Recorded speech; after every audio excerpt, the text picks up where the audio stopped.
سلام به چنل یوتیوب من خوش اومدین. اینجا قراره نقد و بررسی محصولات میکاپ ما هم داشته باشیم و آموزش خودآرایی.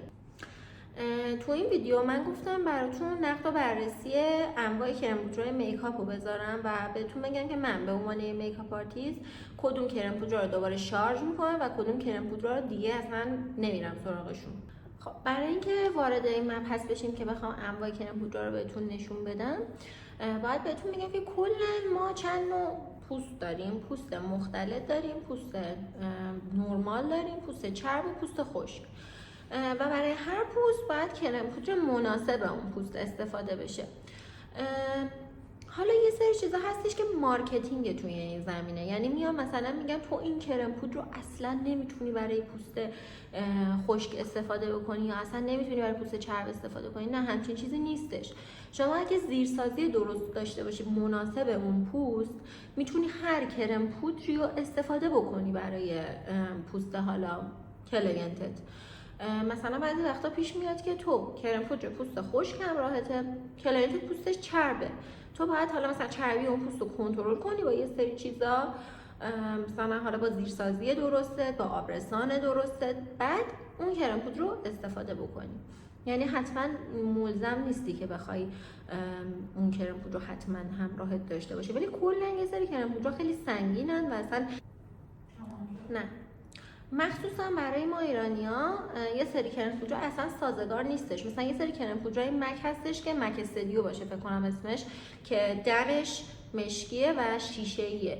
اون کرم پودر اکثرا روی پوست ایرانی‌ها سازگار نیست و بافت خیلی سنگینی داره، روی پوست ترک میخوره.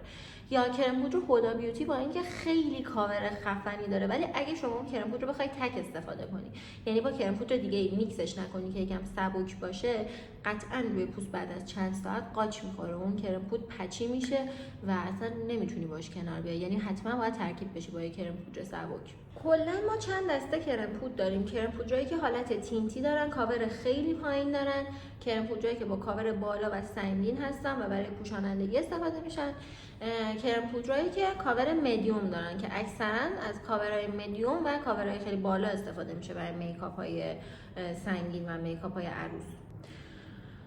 کرم پودر، اکثر کرم پودر داخلشون الکل هست، یعنی شما وقتی بو میکنی کرم پودر رو متوجه میشی که داخلش الکل داره.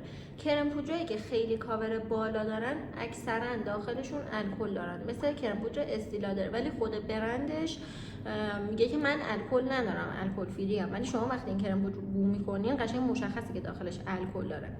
برای همین بسیاری از کرم پودرهای فول کاور نباید در ناحیه دور چشم کار بشه، به خاطر اینکه داخلش الکل داره و باعث میشه که در مدت طولانی اگر استفاده بشه به زیر چشم و پوست چشم که نازکه یکم کلا من به عنوان کسی که به مدت طولانی از کرم پودرهای مختلف استفاده کرده، کرم پودرهای مورد علاقه من نارس و استیلادرن. نارس برای پوستای خشک واقعا معرکه است، ولی من روی پوست چربم استفادهش کردم و خیلی خوب بوده. کلا خیلی خوب میخوابه، کاور خوبی داره و قلق داره استفاده کردن ازش. یعنی چی؟ یعنی که شما اگه میخوای ازش کاور خیلی بالایی بگیری، بالاتر از کاور خودش، باید یک لایه نازک بزنی، بذاری اون لایه استراحت کنه، روی پوست بخوابه، دوباره یه لایه دیگه روی پوست ازش اپلای. و کرم پودر پوست چرب مورد علاقم استیلادره که این کرم پودر واقعا معرکه است و انقدر خوشگل روی پوست میخوابه که شما یه لایه هم ازش اگه رو پوست بزنی همون نتیجه‌ای که میخوای و از این کرم پودر میگیری. فقط نکته مورد اهمیت در مورد این کرم پودر اینه که اصلا نباید به دور چشم بخوره و برای افراد سن بالا، یعنی افرادی که چروکای ریز پوستی دارن، نباید استفاده بشه. یا اگه میخوای از کاورش استفاده بکنی برای یک نفر، باید با یک کرم پودری که بر پایه آبه برای پوست خشک استفاده بکنی، مثل کرم پودر مثلا نارس. شما باید مثلا 2/3 نارس بریزی روی پلتت، 1/3 استیلادر، اینا رو با هم ترکیب کنی، بعد بزنی روی پوست کلاینت. یعنی نباید مستقیم بخوره، چون داخل چروکا میره و چون سنگینه یه حالت خط عمیق ایجاد میکنه. خب حالا این کرم پودرایی که الان گفتیم رنج قیمتیش بین فکر کنم الان شده باشه 3500 تا 5800 که نارسه. اگه بخوایم وارد نمونه اقتصادیش بشیم که حالا چه شما برای روزمره‌تون بخواین استفاده کنین، مهمونی بخواین برین، یا اینکه کلا لاین اقتصادی میکاپتون بخواین استفاده بکنین، قطعاً لورال در شیشه در قرمزشه. این کرم پودر هم برای پوست چرب عالیه، هم برای پوست خشک، ولی اینم الکل داره.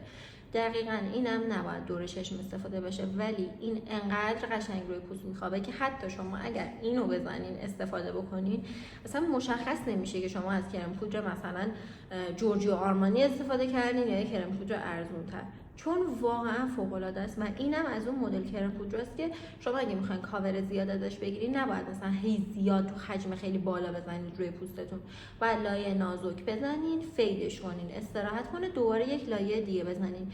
این بهترین پیشنهاده که فکر کنم الان دیگه قیمتش به 2 تومن هم نرسیده باشه، ولی خیلی چیز خوبیه. اینو واقعا من پیشنهاد میکنم. کرم پودری هم که من این اواخر ازش استفاده کردم، این کرم پودر مکه، ولی خیلی برای صورت استفاده نمیشه به خاطر اینکه یه بافت خیلی لیکویدی داره و سبک، یعنی حتی لیکویدی تر از اون دیور و لوراله، با این فرق که کاور بالای اصلا نداره، حالت تینتی میشه روی صورت، یعنی انگار شما یه ضد آفتاب، حتی از ضد آفتاب رنگی هم کاورش کمتره، اون مثلا روی پوستت زدی. این بیشتر به دلیل سبک بودنش و ماندگاریش توی فون بدن من استفادهش میکنم، یعنی برای مشتری روی پوست بدنش میزنم، چون اونقدر حالت سفت و سنگین نداره و خیلی مشخص نمیشه که روی پوست چیزی زده شده. قبل از اینکه شاین یا هایلایتر روی بدن بزنم اینو قبلش میزنم و خیلی خوشگل میشه روی پوست. این اولین قسمت سری ویدیوهای نقد و بررسی لوازم آرایشی بود. اگر به این نوع ویدیوها علاقه‌مندین منو سابسکرایب کنید و یادتون نره که لایک کنید ویدیو رو. تا ویدیوی بعدی، خدا نگهدار.